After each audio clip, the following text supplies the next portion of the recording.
Hey, let's talk about cash to close. What is it? A lot of people use the blanket statement closing cost, but cash to close incorporates everything, including your closing cost.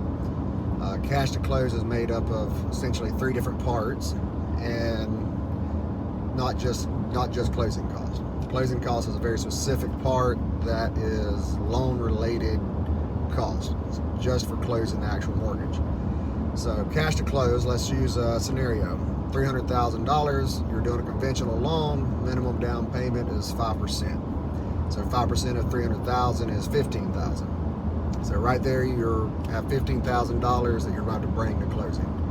Now your closing cost and your prepaids, we're going to make up another, let's say $10,000. There is some variance in there based on what you get, but we'll go with 10,000, making it even $25,000 cash to close.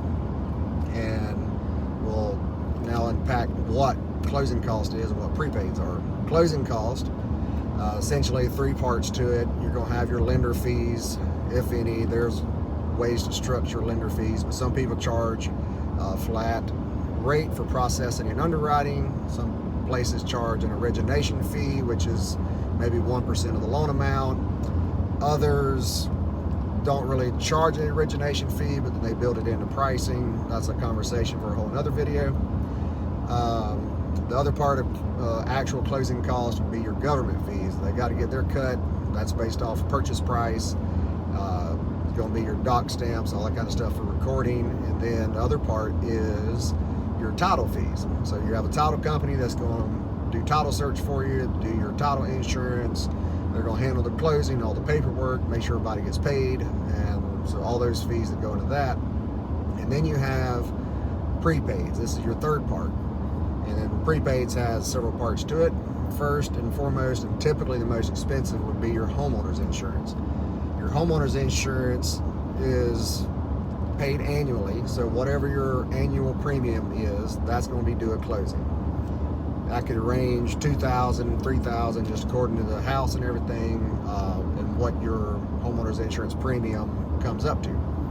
So if it's $3,000, then that's going to be a large chunk of your prepaid, and it's due at closing. Next, you have prorated interest and property taxes. Prorated interest has to do with what day of the month you close. So because you're not making a payment that month, they're going to have to collect interest up front for that month. So if you close on the first of the month, they're collecting an entire month of interest. If you close the last day of the month, they're collecting 1 day of interest. So that's how that one works. Property taxes, a little different in there, but it's prorated. So if you're closing in June, then the seller owes 6 months, and then you're going to owe 6 months, and it's due November the 1st, then it's calculated based off how many payments you're going to make by November the 1st and what the actual bill should be. And then the leftover goes into the next part of prepaids, which is escrow reserves. The escrow reserves is for property taxes and homeowners insurance, which is the part that part of your payment each month. So the escrow reserves typically hold about 2, maybe 3 months of those estimates, and that way if there's any fluctuations or anything in the property taxes or homeowners insurance, there's a buffer there so that the mortgage company can make sure that those are paid. So that's the parts that make up cash to close. And when somebody says they have $26,000 in closing cost, they're typically referring to cash to close, which is down payment, your escrows, and your actual closing cost.